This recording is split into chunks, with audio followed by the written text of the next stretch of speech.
آج بھی جب بھابھی کمرے سے نکلی تو ان کا چہرہ بہت روشن اور چمکدار لگ رہا تھا۔ میں ہمیشہ اس بات پر حیران ہوتی تھی کہ نہ جانے بھابھی چھپ کر ایسا کیا اپنے چہرے پر لگاتی ہیں کہ وہ اتنی خوبصورت اور گوری گوری نظر آتی ہیں، لیکن مجھے اس بات کا نہیں پتہ تھا کہ اس کے پیچھے تو کچھ اور کمال ہے۔ بھابھی کے پاس ہمیشہ اتنے پیسے ہوتے کہ ان سے جب پیسے مانگو وہ آرام سے دے دیتی۔ کبھی انہوں نے واپسی کا تقاضا بھی نہیں کیا تھا۔ میں حیران ہوتی کیونکہ بھائی کی تنخواہ تو اتنی نہیں تھی، لیکن پھر بھابھی کے پاس اتنے پیسے کہاں سے آتے ہیں؟ یہ سوچتی تو ضرور، لیکن بھابھی سے کبھی پوچھنے کی ہمت نہیں کر سکی، کیونکہ اگر میں بھابھی سے پوچھتی تو شاید وہ غصہ کر لیتی اور مجھے دوبارہ مانگنے پر بھی پیسے نہ دیتی۔ اب تو میرا اپنا لالچ بھی اس میں شامل ہو گیا تھا، اس وجہ سے میں ان سے کچھ بھی پوچھ نہ سکی۔ لیکن جب مجھے اس بات کی حقیقت کے بارے میں پتہ چلا تو میں خوف اور حیرت کے مارے دنگ رہ گئی۔ مجھے یقین نہیں آ رہا تھا کہ ایسا بھی ہوتا ہے۔ بھابھی کے پاس بے تحاشا دولت ہونے کا راز جب مجھے پتہ چلا تو میرے رونگٹے کھڑے ہو گئے۔ بھائی کی شادی کو ابھی صرف 6 ماہ ہی ہوئے تھے اور یہ بھابھی ہم غیروں سے بیاہ کر لے کر آئے تھے۔ بھائی کو کچھ عرصہ ہی ہوا تھا کہ وہ نوکری پر لگے تھے اور نوکری بھی اچھی خاصی تھی، تنخواہ بھی ٹھیک ٹھاک تھی۔ اسی لیے جیسے ہی بھائی نوکری پر لگے، امی کا ارمان جاگ اٹھا۔ وہ عام ماؤں کی طرح فوراً بھائی کے لیے لڑکیاں دیکھنا شروع ہو گئیں۔ حالانکہ بھائی کہنے لگے کہ امی ابھی مجھے 2 سال نوکری کرنے دیں، کیونکہ تب تک میرا کیریئر سیٹ ہو جائے گا اور میں اپنے خاندان کی ذمہ داریاں اچھے طریقے سے اٹھا سکوں گا۔ لیکن نہ جانے کیا بات تھی، امی بھائی کے پیچھے ہی پڑ گئیں کہ نہیں، اب میں تمہاری شادی کر کے ہی رہوں گی۔ جبکہ بھائی کہنے لگا کہ پہلے آپ چھوٹی کی شادی کر دیں، لیکن امی کہنے لگی وہ ابھی پڑھ رہی ہے، اس لیے اس کی شادی ابھی نہیں کرنی، پہلے تم اپنا گھر بساؤ، گھر میں بہو آئے گی، کچھ رونق ہوگی۔ میں سارا دن دیواروں کو تکتی رہتی تھی، تم نوکری پر چلے جاتے ہو اور وہ کالج چلی جاتی ہے، تو میرے پاس بھی تو کوئی ہونا چاہیے، تمہارا گھر آباد ہوگا، بچے ہوں گے، گھر میں رونق ہوگی، مجھے تو اب یہ خالی گھر کاٹنے کو دوڑتا ہے۔ اماں نے جذباتی بلیک میلنگ کر کے بھائی کو اس بات پر راضی کر لیا اور یوں بھائی نے ہتھیار ڈال دیے۔ امی نے ادھر ادھر لڑکیاں دیکھنا شروع کی، لیکن انہیں کوئی بھی لڑکی پسند نہیں آ رہی تھی، جبکہ بھائی کی طرف سے تو کوئی خاص ڈیمانڈ بھی نہیں رکھی گئی تھی۔ بھائی نے بس یہی کہا تھا کہ لڑکی پڑھی لکھی ہو، اور امی نے اپنے ذہن میں لڑکی کے متعلق کافی اونچا معیار بنا رکھا تھا۔ اور پھر کافی ساری لڑکیاں دیکھنے کے بعد جب میں اچھی طرح اکتا چکی تھی تو ایک دن میں امی کے ساتھ لڑ پڑی۔ امی آخر آپ کو کون سی ایسی لڑکی چاہیے؟ آپ نے کتنی لڑکیاں بے بنیاد باتوں کی وجہ سے ریجیکٹ کر دی ہیں؟ آپ یہ بھی نہ تو سوچیں کہ ان کا دل کتنا برا ہوا ہوگا، لیکن آپ نے ان کے بارے میں ذرا بھی نہیں سوچا۔ اب آپ خود خیال کریں اور صرف ان کے گھر کی لڑکی دیکھنے جائیں جہاں پہ آپ نے پہلے تصویر دیکھ رکھی ہو۔ امی کو شاید میری بات سمجھ آ گئی تھی، اسی لیے وہ ذرا چپ سی کر گئیں۔ پھر رشتہ کرنے والی نے کوئی 2-3 تصویریں دکھائیں جس میں سے امی کو بھابھی بہت پسند آئیں، اور یوں امی جیسے ہی ان کے گھر پہلی بار گئیں تو انہیں بھابھی دیکھنے میں اتنی اچھی لگی کہ انہوں نے اسی وقت بھابھی کا رشتہ مانگ لیا اور فوراً ہماری طرف سے ہاں کہہ دی۔ ان لوگوں نے سوچنے کے لیے وقت مانگا اور پھر ایک بار وہ گھر آ کر بھائی سے بھی مل گئے۔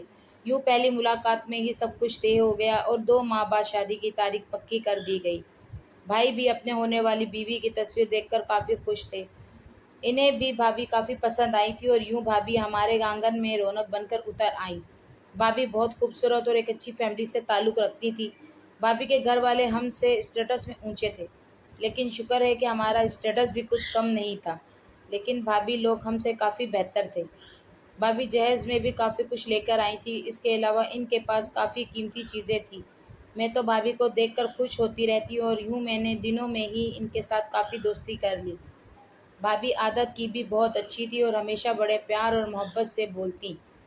میں جب بھی بھابھی کو دیکھتی تو وہ میرے دل پر عجیب سا اثر ہوتا، مجھے وہ اتنی پیاری لگتی کہ میرا دل کرتا کہ میں انہیں دیکھتی رہوں۔ بھابھی ہمیشہ تیار ہو کر رہتی، ان کی جلد چمکدار لگتی اور وہ ہمیشہ مسکراتی آنکھوں سے بات کرتی۔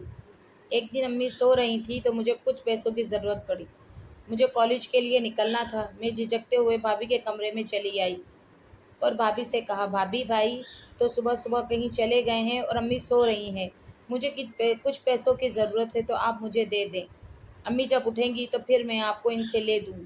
میں نے جھجکتے ہوئے بھابھی سے کہا تو بھابھی الٹا مجھے ڈانٹنے لگی اور کہنے لگی، گڑیا یہ کیا بات کی ہے تم نے؟